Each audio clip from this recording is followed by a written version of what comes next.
बहुत जल्द आ रही है ओनली न्यूज ग्रुप की news magazine the news ocean, जहां आपको मिलेगी हर खबर सच की तह तक। Hello and welcome to only UPSC. मेरी तबीयत खराब थी जिसकी वजह से मेरी दिवाली भी अच्छी नहीं रही। उम्मीद करता हूं कि आप सबकी दिवाली अच्छी रही होगी। और जैसा कि चैनल के माध्यम से आपको बता दिया गया था कि आप लोग लगातार जो क्लासेस आपकी छूटी हुई हैं उसकी पढ़ाई आप करते रहिए। देखिए, ये जो है शरीर कब आपको परेशान कर दे इसका कोई जो है कोई इसका टाइम नहीं होता है। ये कभी भी आपके ऊपर कुछ भी हो सकता है। मैंने कोशिश किया बीच में कि क्लास करूं, लेकिन जो हमारे कोऑर्डिनेटर सर हैं उन्होंने कहा कि जब आप बिल्कुल फिट हो जाएं उसके बाद ही क्लास करें। इसलिए क्लास दिवाली के बाद भी थोड़ी लेट हुई, क्योंकि सर चाहते हैं कि मैं बिल्कुल ठीक हो जाऊं उसके बाद ही क्लास करूं ताकि फिर से बाधित ना हो। मैं आपको ईमानदारी से बता रहा हूं, इतने दिन से आपसे मैं दूर हूं, बिल्कुल भी अच्छा नहीं लग रहा था, क्योंकि पढ़ना और पढ़ाना बस अब इसी में मजा है। और जहां तक मुझे उम्मीद है कि आपने इस दिवाली को अच्छे से मनाया होगा और जो क्लासेस बीच में आपने स्किप की थी या छूट गई थी उसको कवर कर लिया होगा, क्योंकि मैंने बताया था और लगातार आपको चैनल पे बताया भी गया कि क्लास डिले हो रही है, तो तब तक आप कुछ और जो है जो पढ़ा हुआ है उसकी पढ़ाई कर लें। या सीसैट की क्लास हमने जो है कुछ आपको दी थी चैनल पर। हमारा एक और चैनल है ओनली सरकारी एग्जाम, उसके माध्यम से आपको कुछ सीसैट की क्लास मिली थी। इस बार जानते सीसैट के साथ बड़ा खेल हुआ है। यूपीएससी का जो अभी पेपर रिसेंटली हुआ है वहां पर सीसैट में भी बहुत सारे बच्चे फेल हो गए हैं। उनके जीएस बहुत अच्छे हुए लेकिन सीसैट में फेल हो गए। तो देखिए, किसी चीज को अगर आप हल्के में लेकर के चलेंगे तो नुकसान हो सकता है, इसलिए किसी चीज को हल्के मत लीजिए। ये जो क्लास आपको दिख रहा है ये विंड्स का यानी कि पवन, इसमें हमें पढ़ना है। इससे पहले वाली क्लास में हमने वायु दाब की पेटियों को समझ लिया था, तो ये उससे अगली क्लास है। और ये जैसा कि आप देख ही रहे हैं कि ये विंड्स है, तो ये जियोग्राफी की आपकी क्लास है। आपकी जो इकोनॉमिक्स की क्लास है वो भी उसी क्रम में चलेगी जिस क्रम में चल रही थी, ठीक है।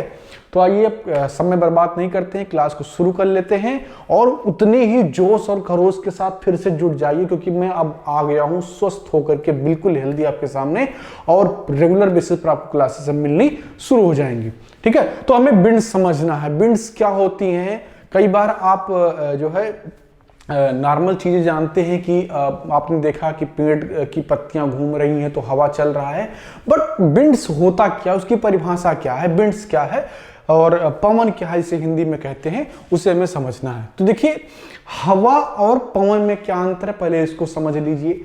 ये सिमिलर लगते हैं, ठीक है, कि जो हवा है वही पवन है, यानी कि जो ईयर है वही विंड्स है। लेकिन अगर ये दोनों चीजें एक ही होती तो इसको इतना लोड क्यों लिया जाता कि दो नाम दे दिया जाए। भाई, ईयर और विंड्स दो नाम है ना, हवा और पवन दो नाम है, तो इसको दो नाम क्यों दे दिया गया। हालांकि हिंदी के विषय में पर्यायवाची में इसका इस्तेमाल होता है, हवा का पर्यायवाची पवन होता है, ठीक है। लेकिन हवा और पवन में अंतर यह है कि पवन की एक दिशा होती है, ठीक है। जब कोई हवा किसी परिभाषित दिशा की ओर चलती है तो उसे पवन कहा जाता है। यानी कि हर पवन हवा होती है लेकिन हर हवा पवन नहीं होती है, ठीक है। तो ये बेसिक सा अंतर है हवा और पवन में, ठीक है। तो पवन जो है वो बेसिकली तीन प्रकार का होता है, ठीक है। जैसा कि यहां पर आपका देख रहे हैं, ग्रहीय पवन या इसे भूमंडलीय पवन भी कहते हैं, और जो दूसरा है आपका सामायिक पवन, और जो तीसरा है आपका स्थानीय पवन। देखिए, आप जैसे जनरली अगर आपने पढ़ा नहीं है तो आप पवन के आपको पछुआ पवन, पूर्वा पवन, या जब हवा चलती है तो आप उसको कुछ भी स्थानीय भाषा में कह लेते हैं, इस प्रकार से पवन को जानते हैं। लेकिन यहाँ पर जब प्रोफेशनली आप उसको पढ़ रहे हैं, यानी कि एक सिलेबस के हिसाब से पढ़ रहे हैं, तो जो पवन है वो तीन प्रकार का होता है। पहला जो प्रकार है वो ग्रहीय है, या इसे भूमंडलीय पवन भी कहते हैं। तो दूसरा है वो सामायिक है, और तीसरा जो है वो स्थानीय है। अब इनकी भी सब कैटेगरी होती है। जो गृहीय पवन है ये तीन प्रकार की होती हैं। व्यापारिक पवन है जिन्हें ट्रेड विंड कहा जाता है, वेस्टर्लीज यानी कि पछुआ पवन है, और पोलर विंड्स यानी कि ध्रुवीय पवन है। यानी कि जो गृहीय पवन है या भूमंडलीय पवन है वो भी तीन प्रकार का होता है। सामायिक पवन जो है वो दो प्रकार का होता है, मानसूनी और स्थल एवं समुद्र समीर। इसे आप समझेंगे, हो सकता है ये शब्द आपके लिए नए हों, लेकिन ये भी पवन ही होते हैं, ठीक है। तो जो स्थानीय सामयिक पवने हैं वो भी, इनकी दो सब कैटेगरी होती है, एक तो मानसूनी पवने और दूसरी है स्थल एवं समुद्र समीर। और जो तीसरा है आपका स्थानीय पवने, ये दो प्रकार की होती हैं, गर्म स्थानीय पवने और ठंडी स्थानीय पवने। बहुत ही इंपॉर्टेंट, सबसे ज्यादा इंपॉर्टेंट जो पार्ट है इसका, इस पूरे क्लास का, या जो पवन का पूरा क्लास है, उसमें स्थानीय पवन है, क्योंकि स्थानीय पवन बहुत ज्यादा प्रभावित करती हैं हर चीज को। स्थानीय पवनों की वजह से कई जगहों पर बर्फ पिघलती है, तो नदियों में पानी बढ़ जाता है, जलस्तर बढ़ जाता है। कई जगह पर विकराल रूप से तूफान, चक्रवात आते हैं, जिससे जनधन की हानि होती है। तो यूपीएससी में जो सवाल आते हैं वो कहीं ना कहीं उस जगह से आते हैं जो बहुत ज्यादा इंपैक्ट डालते हैं सोसाइटी पर, आपके रहन सहन पर, जिनका इंपैक्ट ज्यादा होता है। आपके पेपर में सवाल भी उसी का चस्पा होता है। तो इसलिए स्थानीय पवन को हम एक अलग से ही क्लास में पढ़ेंगे, बहुत डिटेल में पढ़ेंगे, क्योंकि इंडिया में भी कई सारी स्थानीय पवनें चलती हैं, आउट ऑफ इंडिया बहुत सारी चलती हैं, और उनसे सवाल खूब आते हैं, ठीक है। तो इसको हम स्पेशली जो है ज्यादा फोकस करके पढ़ेंगे, ठीक। तो ये है पूरा पवन का वर्गीकरण। अब इस क्लास में हम व्यापारिक पवनें पहले समझना शुरू करते हैं, उसके बाद में हम उसी क्रम में पछुआ पवनें पढ़ेंगे, फिर ध्रुवीय पवनें पढ़ेंगे, और उसके बाद में सामयिक पवनों में मानसूनी पवनें, स्थल एवं समुद्र समीर, और फिर हमारा स्थानीय पवनों में गर्म एवं ठंडी पवनें, ठीक है। लेकिन इन सबको समझने से पहले एक टर्मिनोलॉजी आती है जिनसे सवाल आते हैं, वो है कोरोलिस बल। कोरोलिस बल क्या होता है, इससे कई बार सवाल आए, हालांकि कोई इतना महत्वपूर्ण नहीं है कि इसी से सवाल या यही सवाल आ जाएगा। हालांकि पीसीएस के परीक्षाओं में या उससे नीचे जो एसएससी वगैरह की परीक्षाएं होती हैं उनमें हो सकता है कोरालिस बल से सीधे सीधे सवाल पूछ लिया जाए, लेकिन यूपीएससी डायरेक्ट सवाल नहीं पूछेगी। लेकिन ये इसको जानना बहुत जरूरी है, ठीक है। जैसे एप्पल लिखने के लिए ये और पी एल ई सब महत्वपूर्ण है, उसी से एप्पल बनता है। उसी प्रकार आपको बिंड्स किस तरीके से काम करती है उसको समझने के लिए कोरालिस बल को भी समझना पड़ेगा, ठीक है। तो कोरालिस बल जो है वो, जैसे ये चित्र आप देख रहे हैं यहाँ पर, ठीक है। तो ये है जो 0 डिग्री है, इसको आप विषुवत रेखा कहते हैं या इसे भूमध्य रेखा कहते हैं, जो उत्तरी एवं दक्षिणी गोलार्ध को आधा आधा भाग में बांट देता है, ठीक है। और जो कोरालिस बल है, जब आप उत्तर या दक्षिण दिशा में गति करते हैं, उत्तर दिशा आपकी कौन है, ये है, यानी कि बोर्ड में मैंने आपको बताया था कि ये नॉर्थ होता है, ये साउथ होता है, ये ईस्ट होता है, ये वेस्ट होता है, ठीक है। तो जब कोई पिंड नॉर्थ से साउथ या साउथ से नॉर्थ गति करती है, तो कोरालिस बल की वजह से उसकी दिशा में कुछ ना कुछ बदलाव हो जाता है, कुछ भटकाव हो जाता है, और इसे ही कोरालिस बल कहते हैं। कोरालिस एक जो है फ्रांसीसी विद्वान थे, उन्हीं के नाम पर इस बल का नाम दिया गया है। तो जो हवाएं हैं वो चूंकि पूरे पृथ्वी पर चलती हैं, तो इसलिए हवाओं पर कोरालिस बल का प्रभाव होता है, ठीक है। और विषुवत रेखा पर कोरालिस बल का मान न्यूनतम होता है और ध्रुवों पर अधिकतम होता है। इतना सा ही आपको जानना है कोरालिस बल में। अब आइए हम अपने मुद्दे पर आते हैं, जो हमारा मुख्य मुद्दा है व्यापारिक पवनों को समझना। इसका आप जो है नोट्स अगर बना रहे होंगे तो इसको भी आप इसी क्रम में बना लीजिए जिस तरीके से मैंने बोर्ड पर बनाकर रखा है।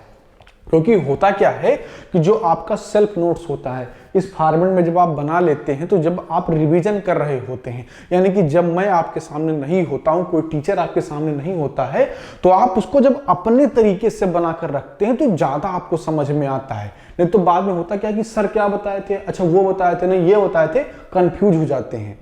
तो नोट्स जो है, बहुत लोग पूछते रहते हैं कि सर कैसे नोट्स बनाए, कैसे नोट्स बनाए, आप बता दीजिए हमको। अरे भाई, कोई जुगाड़ नहीं जो हम आपको बताएंगे और आप तुरंत से सीख जाएंगे और नोट्स बना लेंगे। नोट्स का मतलब होता है कि जो आपने नोट किया। किताब तो होता है कि जो कोई विद्वान लिखेगा, ठीक है, लेकिन नोट्स का मतलब ये होता है कि जो आपने नोट किया, यानी कि यहां पर मैंने पढ़ाया, आपने उसको समझा और आपको जो भी समझ में आया उसको कॉपी पर आपने क्या किया, उतार दिया, वो नोट्स होता है। और वही नोट्स आपके काम भी आता है। मान लीजिए मैं कोई नोट्स बनाकर आपको दे भी दूं अपने लैंग्वेज में लिख करके, तो हो सकता है कि जो मेरी हिंदी है वो थोड़ा ज्यादा क्लिष्ट हो और आप उतना क्लिष्ट हिंदी ना समझते हो तो फिर वो आपके लिए किताब हो जाएगी, आपको उसमें कुछ भी समझ में नहीं आएगा, फिर आपको उसको समझने के लिए किसी टीचर की जरूरत पड़ेगी। तो नोट्स हमेशा अपनी भाषा में बनाइए, ठीक है। तो यहां पर जैसे ये बना हुआ है, इसका चित्र आप बना लेंगे और जो जो चीजें आपको समझ में आ रही है उसको आप उसी भाषा में लिखते हुए चले जाएंगे, ठीक है। तो चलिए व्यापारिक पौनों को समझते हैं कि व्यापारिक पौने क्या होती हैं, ठीक है। तो जो व्यापारिक पौने हैं वो ये जो चित्र मैंने बना दिया है, ये जो पौने आपको दिख रही हैं, यानी कि उपोष्ण उच्च दाब से विषुवतीय निम्न दाब की ओर जो पौने चलती हैं उन्हें व्यापारिक पौने कहा जाता है, ठीक है।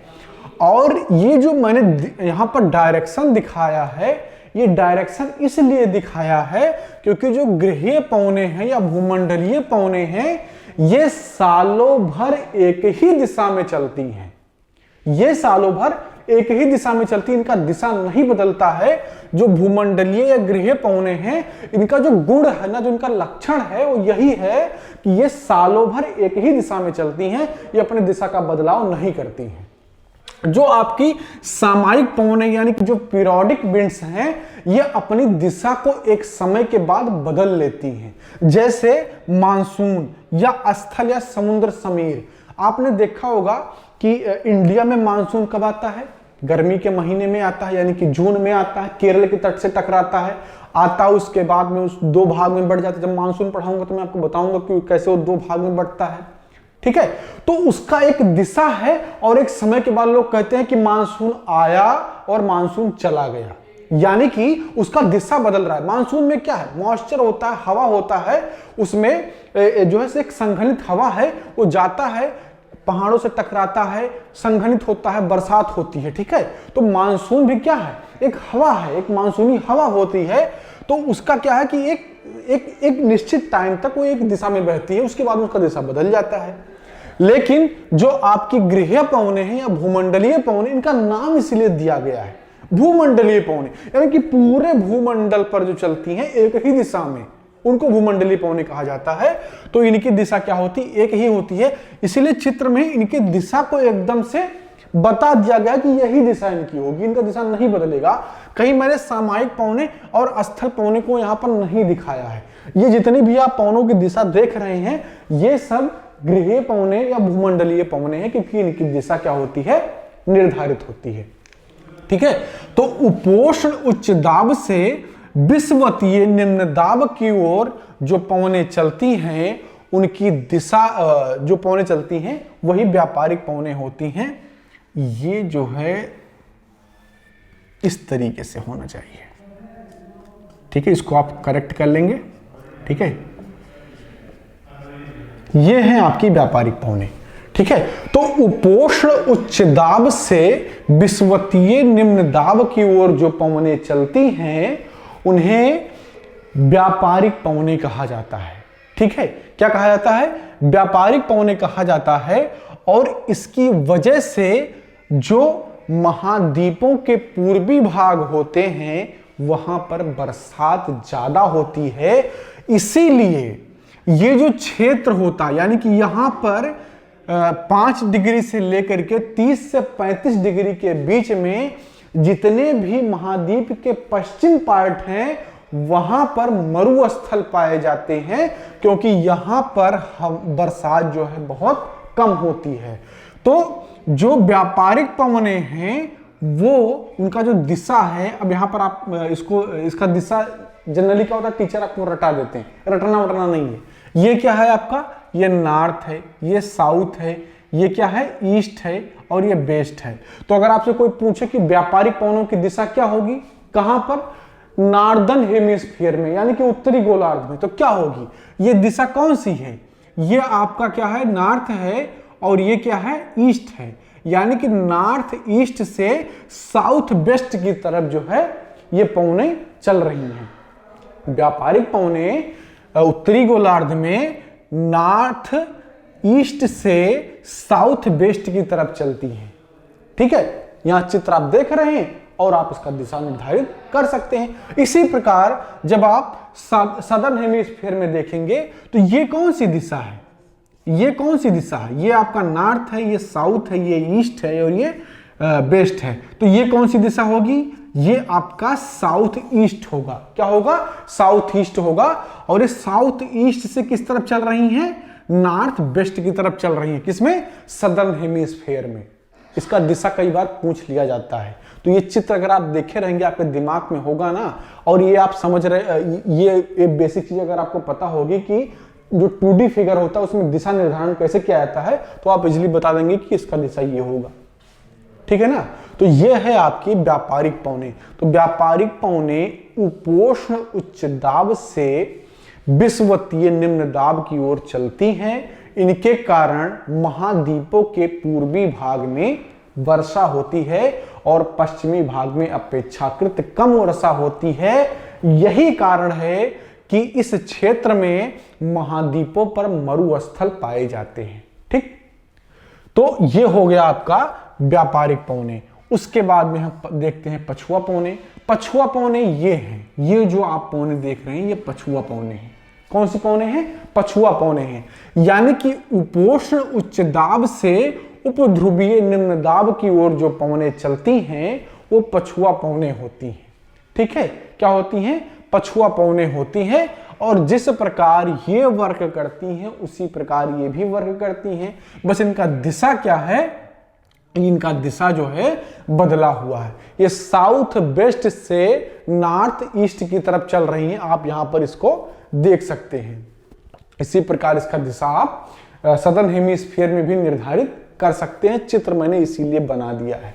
लेकिन दिशा निर्धारण जो है बहुत ज्यादा कंफ्यूज करता है, इसलिए आप इस चीज को हमेशा याद रखेंगे और इस चित्र को याद रखेंगे तो कभी भी आपसे दिशा पूछा जाएगा, पछुआ पौनों की दिशा पूछा जाएगा, व्यापारिक पौनों की दिशा पूछा जाएगा, तो आप उसको इजीली बता देंगे। या अगर आप तुरंत से बोल के नहीं बता, कई लोग जो है उनका कॉन्फिडेंस लूज हो जाता है, वो बोल के नहीं बता पाते, लिख के बता देंगे, उसमें क्या है, आपको तो पेपर देना है ना, पढ़ाना थोड़ी है। तो आप इस चित्र को अगर दिमाग में रखेंगे और इस दिशा निर्धारण को दिमाग में रखेंगे तो इजीली आप बता देंगे उसको कि पछुआ पौनों की दिशा क्या होती है। ठीक है। अब जो सदर्न हेमिस्फीयर है, सदर्न हेमिस्फीयर में जो स्थल खंड है वो कम है, जल ज्यादा है। यानी कि एक रूप तल का जो है ज्यादा भाग वहां पर मिल जाता है, इसलिए पछुआ पौनों की दिशा बहुत ज्यादा वहां पर तेज होती है। पछुआ पौनों की दिशा क्या होती है, तेज होती है। और इसलिए पछुआ पौने जो सदर्न हेमिस्फीयर है उसमें 3 पछुआ पौने बहुत प्रसिद्ध हैं, जिन्हें प्रचंड चालीसा, प्रचंड 50 और जो है इसी प्रकार से जो 60 डिग्री पर बहती हैं उनको साटिका कहा जाता है। ठीक है। तो ये इनका स्पीड तेज होने की वजह से इनको ऐसा नाम दे दिया गया है। कई बार छोटे छोटे एग्जाम में पूछ लिया जाता है, तो आप इसको चीखती चालीसा कहा जाता है, सॉरी। तो चीखती चालीसा, प्रचंड 50 ये पछुआ पौने हैं और इस सदर्न हेमिस्फीयर में चलती हैं। तो चूंकि कई हो सकता है कि आप कोई स्टेट पीसीएस का भी एग्जाम दे रहे हो तो वहां पर कई बार पूछ लिया जाता है। तो जो चीखती चालीसा है, प्रचंड 50 है, ये सारी क्या है, पछुआ पौने हैं और सदर्न हेमिस्फीयर में चलती हैं। और इनको ऐसे नाम इसलिए दिए गए हैं क्योंकि यहाँ पर क्या है, पछुआ पौनों की स्पीड थोड़ी ज्यादा होती है सदर्न हेमिस्फीयर में। और उसका वजह यह है कि एक समान तल वहां पर अपेक्षाकृत ज्यादा मिल जाता है क्योंकि वहां पर जल ज्यादा है, स्थल कम है। ठीक है। तो ये हो गई आपकी पछुआ पौने। उसके बाद में ध्रुवीय पौने, ये आपके ध्रुवीय पौने हैं।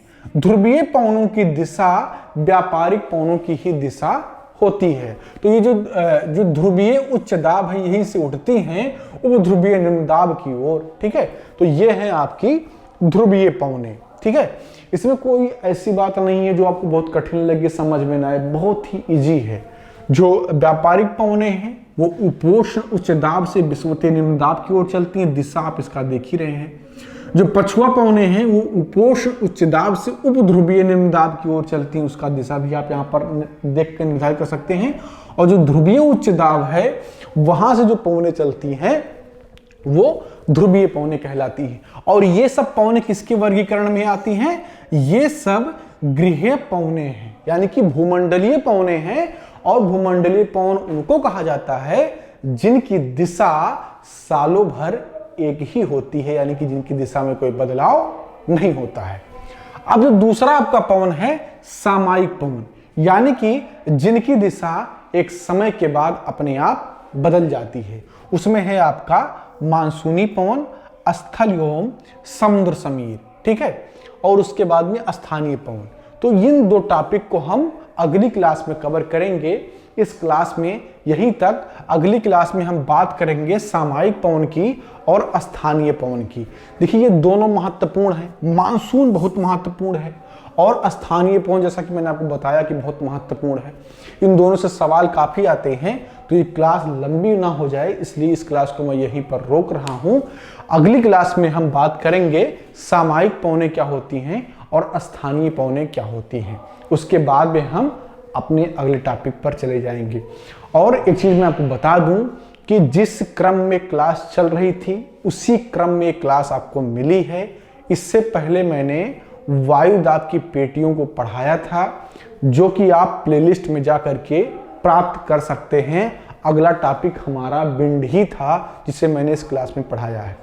बीच में मेरी तबीयत खराब होने की वजह से क्लास आपकी बंद हुई, लेकिन जहां से छोड़ा था वहीं से फिर से पकड़ लिया है। और इकोनॉमिक्स की क्लास भी जहां से आपकी खत्म हुई थी, यानी कि बंद हो गई थी, यानी वहीं से ही आपको मिलनी शुरू हो जाएगी।